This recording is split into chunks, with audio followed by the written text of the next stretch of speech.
apart by horses, torn apart by horses, surrounded by evil forces. Hundreds at the left, thousands at the right.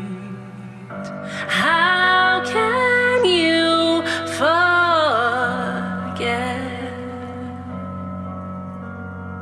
Prophesy before your eyes, it would come to pass. It's said in Deuteronomy, obey all his commands, lest ye forget.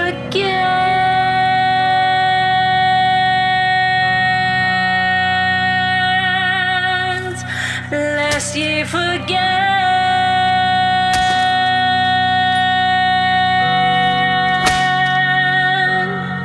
Scattered abroad. The date is August 21st, 1831, on a silent summer evening. Inspired by signs from God, Nat Turner leads a revolutionary slave rebellion that sent shockwaves to Southampton County, Virginia. Going from plantation to plantation, murdering the white slave owners and setting free the slaves, recruiting them to his army with each conquest on a holy mission of freedom. Was he the enraged murderer that the media portrayed him to be? Was he merely inspired by the dream of freedom, like so many slaves often were? Was he driven by divine purpose? What revelations did Nat see in the Holy Bible? Who was Nat Turner? Join us as we answer these questions and many more. Nat Turner, the slave, the prophet, the hero.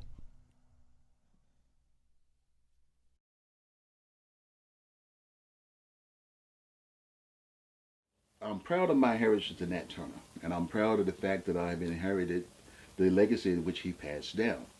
And in doing so, that means that I have to accept everything that was about Nat Turner.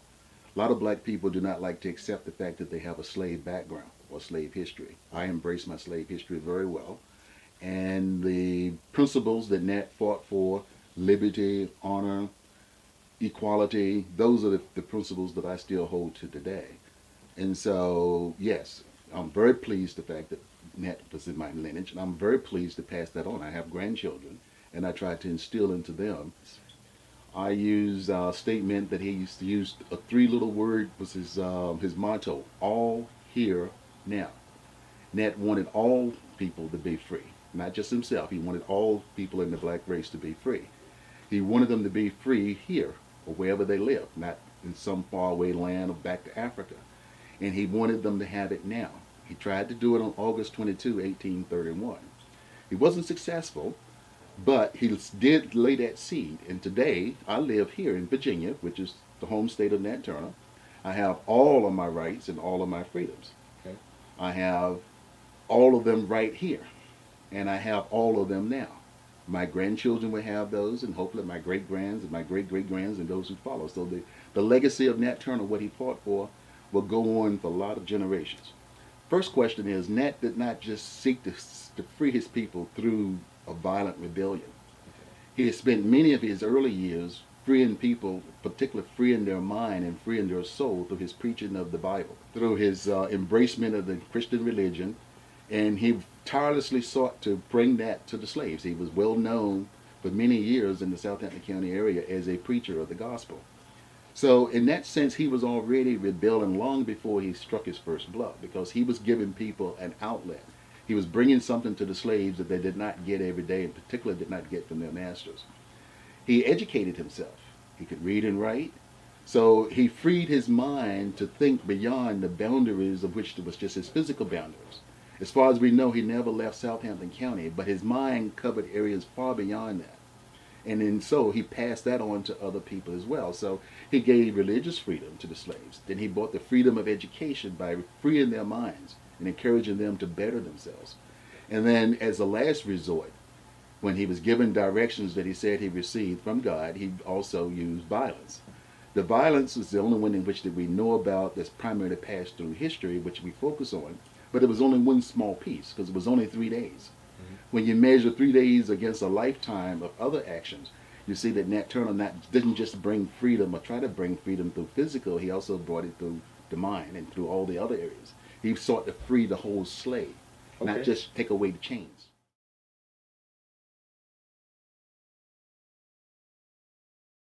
There were other slave rebellions prior to Nat Turner in 1831. However, Nat Turner was the most successful open rebellion. You have rebellions like the Gabriel Prosser of Virginia. You have Denmark Vesey of South Carolina. Those rebellions were suppressed before it even happened. Okay, because you had house Negroes that would leak out the information, and the masters found out what was going on and they suppressed it. Nat Turner, on the other hand, he was successful. Now, what do I mean by successful? Successful as far as the casualties that he was able to bring forth on the slave masters and the other whites who owned slaves on the other plantations. He was unsuccessful as far as bringing freedom to the majority of his people, because as a result of the insurrection, a lot of them were put to death. Nat started preaching the gospel as early as age 15, when he was under the ownership of his owner, which is named Samuel Turner. Samuel Turner was a Methodist, as was Benjamin Turner, Nat's original owner. And all four of his owners were Methodists. So he had an indoctrination into the Methodist religion or the Methodist practices. He was also influenced by Quakers. Quakers were very strong in that area, and they also were opposed to slavery. Nat was known to preach in at least about 5 or 6 different locations.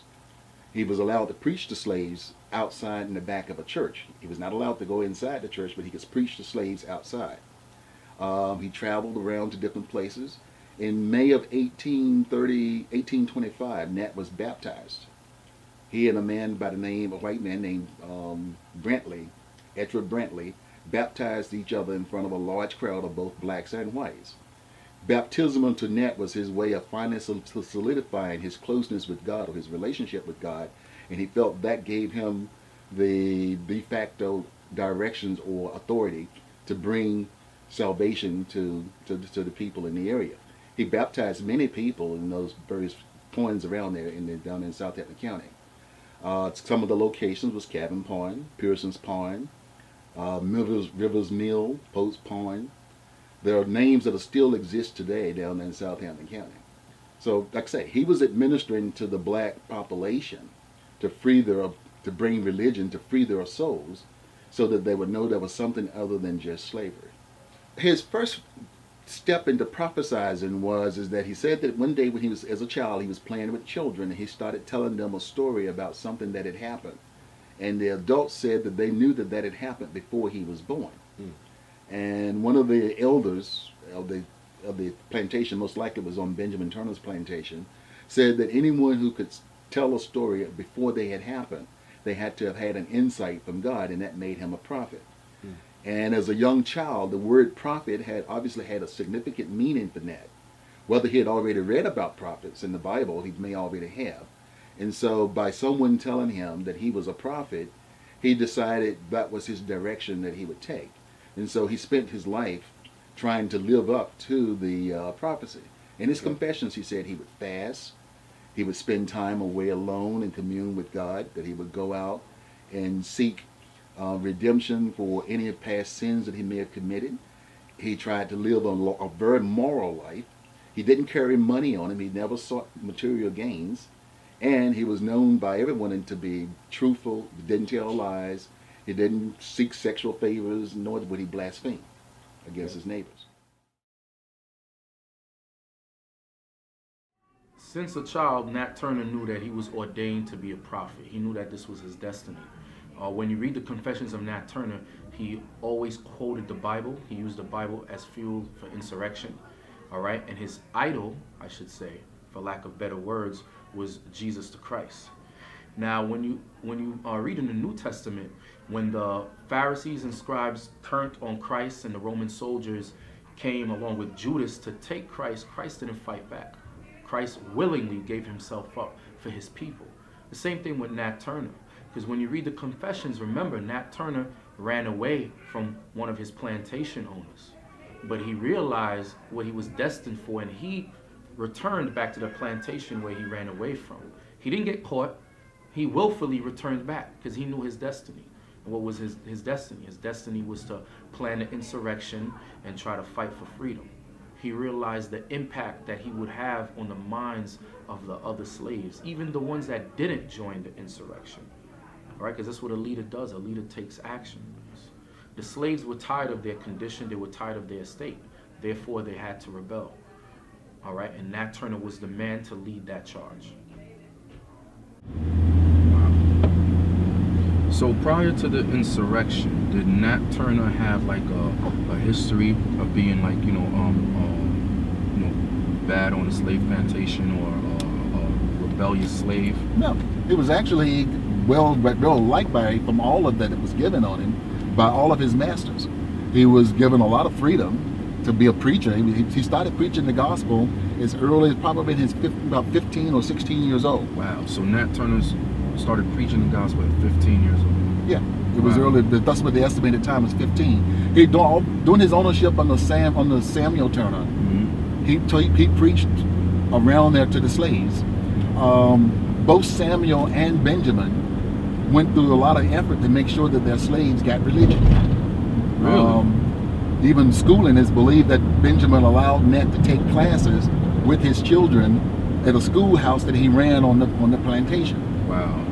Now, there's no actual record of that, but Nat said that he never knew how he learned to read and write, but he had grown up knowing how to read and write, as well as to work numbers. So the logical conclusion is that he took lessons along with Benjamin Turner's children, most likely along with John Clark Turner, and John Clark Turner was known to be Nat Turner's close friend. So much so that during the insurrection, Nat deliberately avoided John Clark Turner's farm and didn't kill anyone there when he could have. And it was later on that was on the farm. John Clark Turner's farm is the farm that Fanny Turner was born on, who was my great-grandmother. That's the way the family, and was from Fanny, the line passed on down. So there's every indication that Nat was a well-liked, a well-thought-of person growing up. He ran away from Samuel Turner once. He said that he ran away after mistreatment from an overseer, but he came back after 30 days. And there's no indication that there was never any records that was ever found of like a wanted poster or anything else. So Samuel Turner trusted him to come back, or just assumed Nat would come back, because at that time he probably already was either married to Sherry, or because his mother was still living on the farm, they knew he would come back. So he had a good relationship with the slave masters. He had a good relationship with the slave masters. When he was under Tom Moore allowed him not only to continue to preach, but also to hire himself out to work as a carpenter to other farms. And Joseph Travis continued up that same trend. Joseph Travis was a carriage maker by trade, more so than a farmer. So Nat was allowed to be the semi-overseer, I guess today you would call him a working boss, to the other slaves on the farm to make sure that the farm work got done.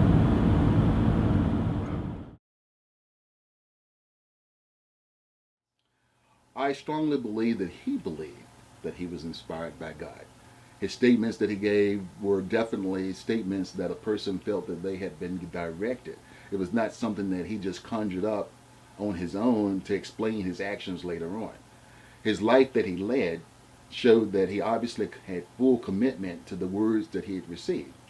If you take back to your time and try to imagine what it was like, a person who had to work every day for someone else, who had to be owned by someone else, who had no real freedoms of his own.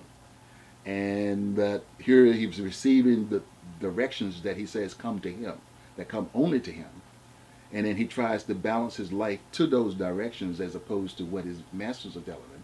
I would say that he definitely had full belief that he was tapped and ordained by God, or the Spirit of God, to do the things that he did. And that was that his life was to be in their hands.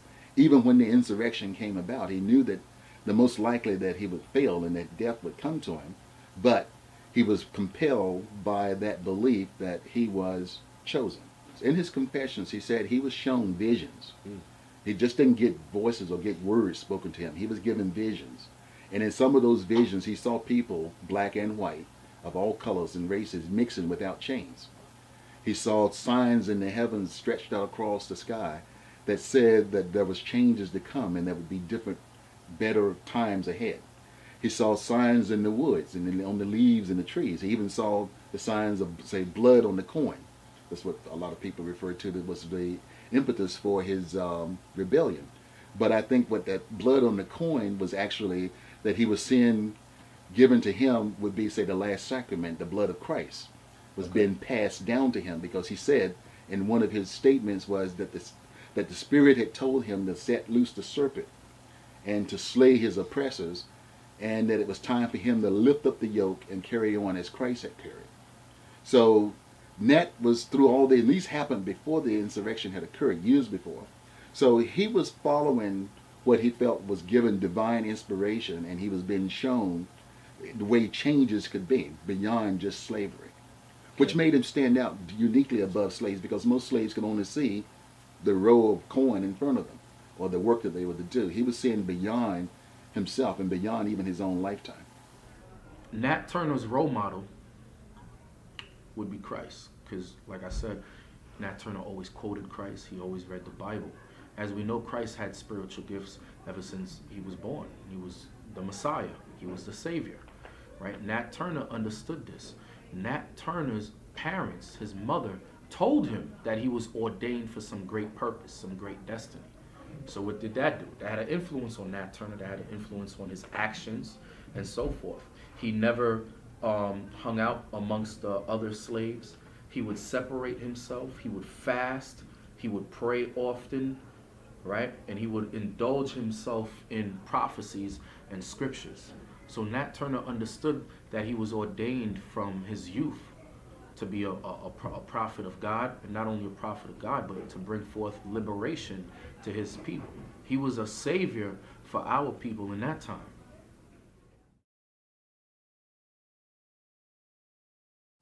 He was referring to the white oppressors, to the slave owners. And he said that he would rise up and slay them with their own weapons. And in doing so, that he would take on the yoke that Christ had borne to bring to freedom to man. So Nat was feeling that his actions was, now he was taking the position when Christ came to the world was to take away the sins of man and to bring redemption to man. So Nat felt that he was also following in that same line, that he was the next person chosen to do that. In his, again, referring back to his confessions, Nat said that there was one particular passage in the Bible that he always carried with him. That was from the book of Matthew, was seek ye the kingdom of heaven, and all things shall be added unto you.